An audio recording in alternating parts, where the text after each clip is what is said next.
आप एक कुशल प्रवचनकार हैं। आपके प्रवचन सरल, सहज, सटीक और जीवन की हर कसौटी पर खरे उतरने वाले हैं। आपके प्रवचनों में जीवंतता और जीवन की दूरदर्शिता होती है। पूर्व प्रधानमंत्री श्री अटल बिहारी जी वाजपेयी के शब्दों में, मुनि जी, आपका वक्तव्य भारतीय संस्कृति का प्राण है। आपके प्रवचन व्यक्ति की मोह, निद्रा, प्रमाद व मूर्छा तोड़ने वाले हैं। श्रोताओं का अंतः व बाहरी रूपांतरण करने वाले हैं। जीवन की समस्याओं को दूर करने और प्रयोग के आप जीवंत प्रतीक हैं। सदा रहे जयवंत शिव मुनि जय बोलो।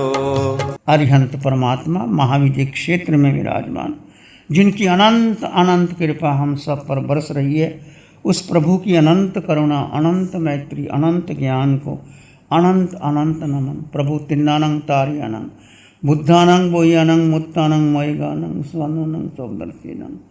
प्रभु तीनों लोगों को एक साथ जानते और देखते हैं। सर्वज्ञ सर्वदर्शी, स्वयं तिर चुके हैं, औरों को तार रहे हैं। स्वयं बोधि को प्राप्त हो गए हैं, औरों को बोधि दे रहे हैं। सर्वज्ञ सर्वदर्शी, कोई भी इनके समोशरण में या उनकी शरण में जाता है, प्रभु उनका धर्म का बोध देते हैं। उनकी अनंत करुणा, अनंत मैत्री, अनंत ज्ञान, अनंत साधना, अनंत क्षमा को अनंत अनंत नमन, प्रार्थना, कृतज्ञता के भाव। शासनपति भगवान महावीर, जिनका धर्म शासन, धर्म संग, धर्म तीर्थ में हम सब धर्म का अमृत पान कर रहे हैं, उस प्रभु की अमृतमयी वाणी। प्रभु सिद्ध बुद्ध और मुक्त हो गए हैं, सिद्धालय में चले गए हैं, परंतु पंचम काल में अभी उनकी वाणी हमारे लिए अमृत तुल्य है। उनकी वाणी को हम जानें, समझें, जीवन में अपनाएं, हम भी उन जैसे बन सकते हैं, सिद्ध बुद्ध और मुक्त हो सकते हैं। प्रभु की वाणी को, प्रभु की क्षमा को, मैत्री को, करुणा को अनंत अनंत नमन, प्रार्थना, कृतज्ञता के भाव। आपके सामने भगवान महावीर की वाणी उत्तराध्ययन सूत्र का सम्यक्त पराक्रम की चर्चा चल रही है। आज हमारा विषय है का तप खा आज बोधानंग भंते जीवे किम जनई। हे भगवान, व्यवधान से जीव को किस गुण की प्राप्ति होती। बोधानंग अक्रियंग जनई, अक्रियंग भगविता तब पच्छा सिज्जई बुज्जई मुच्चई परिनिवाई सब दुखान मंत्रम करे। व्यवधान का मतलब है अक्रिय, जीव क्रिया से रहित हो जाए, उससे जीव को क्या लाभ होता है। बहुत गहरा प्रश्न है। जीव कोई क्रिया ना करे, मन से, वचन से, काया से, करना, कराना, अनुमोदना, तीन करण, तीन योग से जीव कुछ भी ना करे, वो क्या हो जाता है? सिद्ध बुद्ध और मुक्त हो जाता है। 13वें गुणस्थान से 14वें गुणस्थान से सिद्ध बुद्ध और मुक्त हो जाता है। भक्ति सूत्र के अंदर भगवान ने फरमाया, सवने नाने या विनाने, पक्ष खाने या संयमे, अणहे तवे चे वो दाने अक्रिया सिद्धि। सुनना, किससे सुनना? सुनने तो बहुत कुछ सुनते हैं, 24 घंटे सुनते ही रहते हैं। कोई व्यक्ति आपके पास आए आपके कानों में, और आंख तो बंद भी कर सकते हैं, कान तो खुले रहते हैं। आप रात को सोए हैं फिर भी आवाज़ आ जाती है किसी की। सुनना, सत्संग, सत्य का संग करना। किसका सत्संग? सत्य का, जो सत्य को जानता है, जो सत्य का अनुभव करता है, जो सत्य में जीता है। कहना, बोलना, उपदेश देना कोई बड़ी बात नहीं। आज पंचम काल में सब जगह बोला जा रहा है आत्मा की चर्चा, आत्मा का ज्ञान, आत्मा का चिंतन नहीं। भगवान फरमाते हैं जो सत्य को जानता है, अनुभव करता है, श्रद्धा करता है, उसमें जीता है, उसकी वाणी सुनो। उससे क्या होगा आपको? उस श्रवण से क्या होगा? सामने उससे ज्ञान पैदा हो।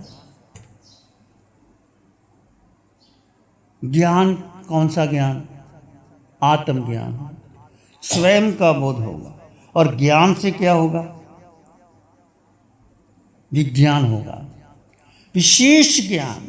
ये ज्ञान एक विज्ञान, विशेष ज्ञान का अर्थ है वो ज्ञान जो आपके जीवन का रूपांतरण कर दे, जो आपके जीवन को बदल दे।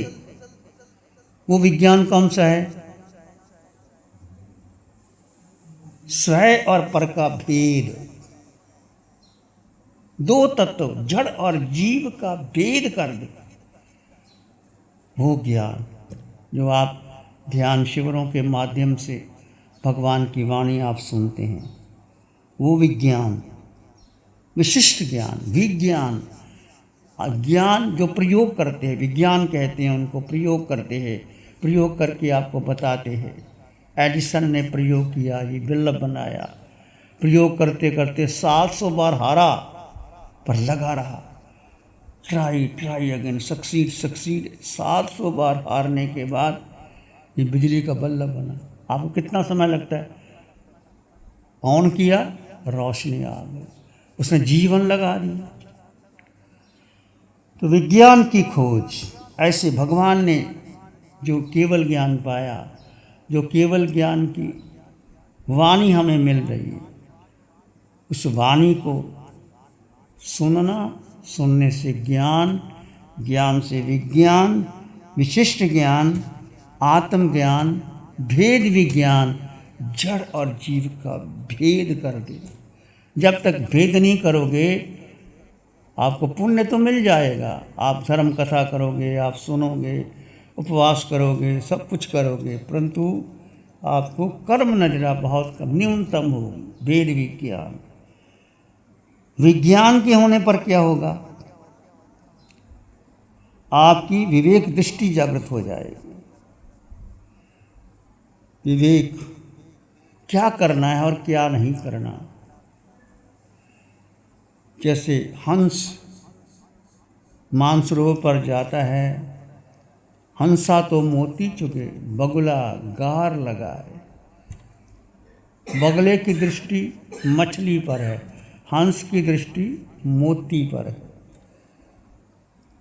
दूध रख दो, हंस दूध पी लेगा, पानी छोड़ देगा। तो इस जीवन में आप देखो कि आपने करना क्या है, किस लिए मैं जी रहा हूँ। परिवार में बैठा हूँ, मुझे अपने लिए क्या करना, but I have to do myself. ये आपको विज्ञान होने पर आप फिर क्या करते हैं? प्रत्याख्यान करते हैं। जो कार्य नहीं करना उसका क्या करते हैं? त्याग कर देते हैं।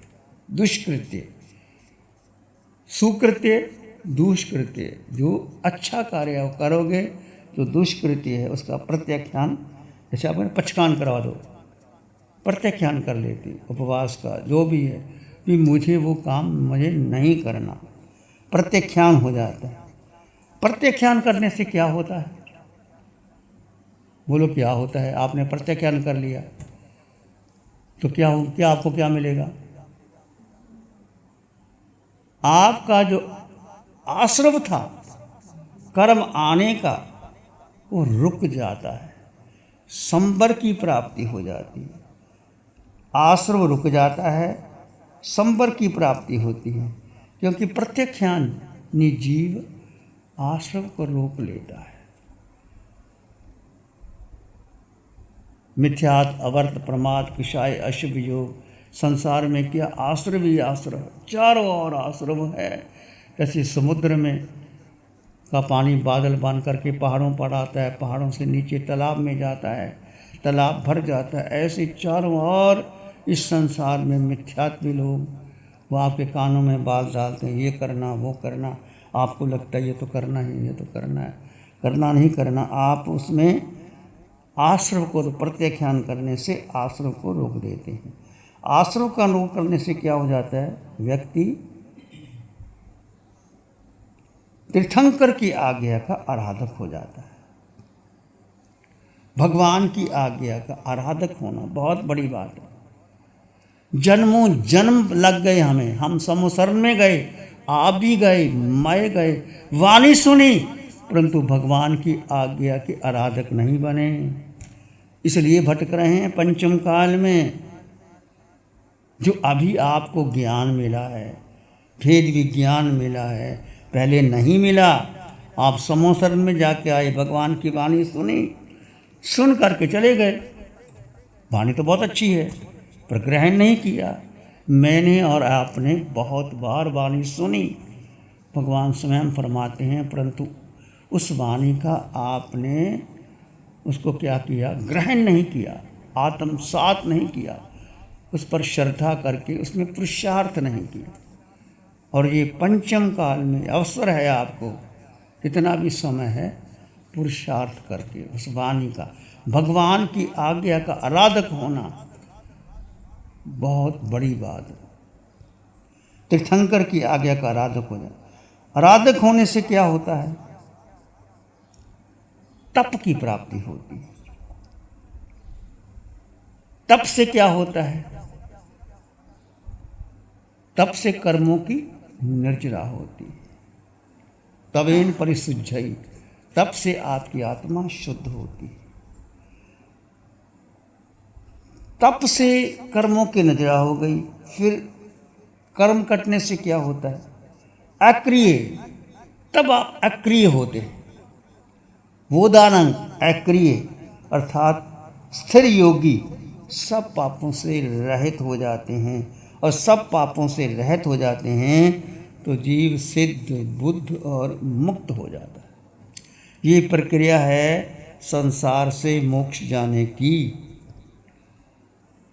भगवान की वाणी कहते, जितनी आपने वाणी सुनी, भगवान कहते उसमें एक शब्द ले लो, बाकी सब छोड़ दो, आप मोक्ष चले जाओगे। एक, जैसे मैं जीवात्मा हूँ, मुझे कुछ चाहिए नहीं, मैं अकेला हूँ, पूरे ब्रह्मांड में अकेला हूँ, सर्वगुण संपन्न हूँ, मुझे कुछ नहीं, इतना ही ले लो, बाकी वाणी को अलग कर लो, इसमें जियो। तो धीरे धीरे धीरे धीरे आपकी स्थिति क्या हो जाती है। आज हमारा विषय है वोदानंग बनते, अक्रिय। हम क्रिया को महत्व देते हैं। जब तक क्रिया रहेगी तब तक आप संसार में रहेंगे। भगवान कहते हैं क्रिया को महत्व देना ही नहीं। क्रिया चाहे आप पुण्य की कर रहे हैं या पाप की कर रहे हैं, भगवान उसको महत्व नहीं देते। कोई क्रिया कर लो, तुम चाहे संसार की कर लो, चाहे धर्म की कर लो, क्रिया से पुण्य ज़्यादा है, नजरा न्यूनतम है। भगवान क्या कहते हैं, अक्रिय हो जाओ।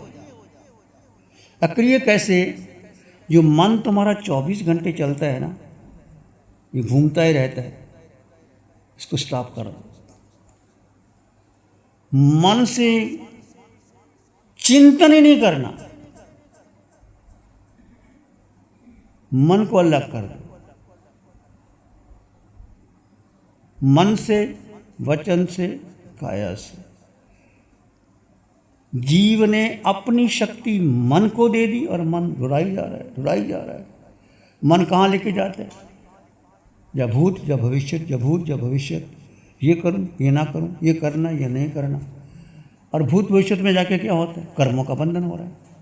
चाहे पुण्य का हो गया चाहे पाप का हो गया, तो ना भूत में जाना ना भविष्य में जाना। फिर क्या करना,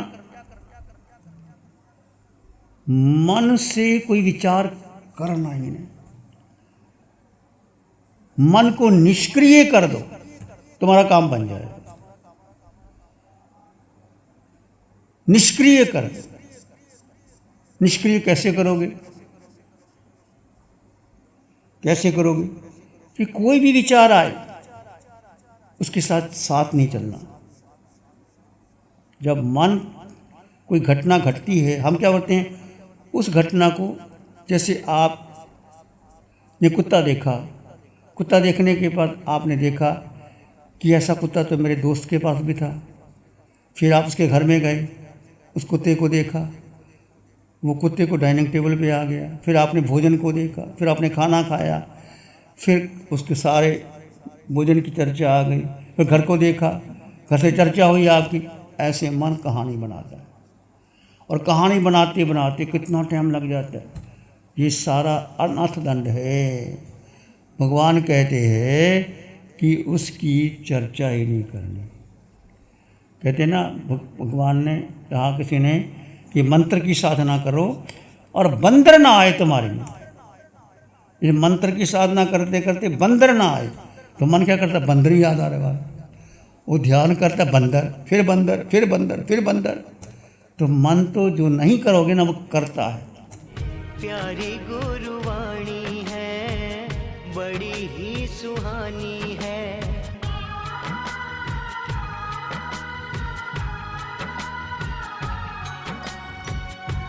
नमो अरिहंतानंग, नमो सिद्धानंग, नमो आयर्यानंग, नमो उवज्जायानंग, नमो लोय सब साहुनंग, धम्म मंगल मुकिठम अहिंसा संयमो तव देवावितं नमं संति जासुधम में श्यामन। श्री चत्तारी मंगलम, अरहंता मंगलम, सिद्धा मंगलम, साहु मंगलम, केवली पाणत्तो धम्मो मंगलम। चत्तारी लोगुत्तम, अरहंता लोगुत्तम, सिद्धा लोगुत्तम, साहु लोगुत्तम, केवली पाणत्तो धम्मो लोगुत्तम।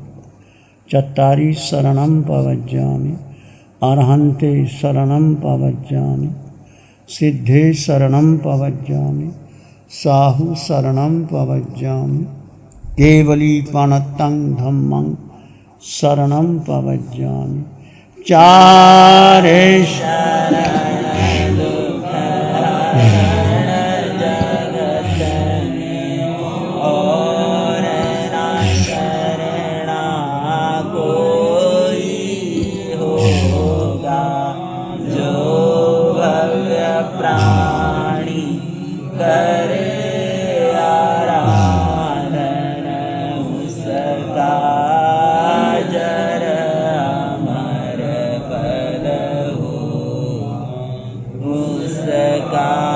सदा ही मंगल हो। Program sponsored by Sudarshana Jain, Rajesh and Pammi Jain, Khar West, Mumbai, Man Aluminium Limited। गुरु हमको ऐसी कृपा दृष्टि दे।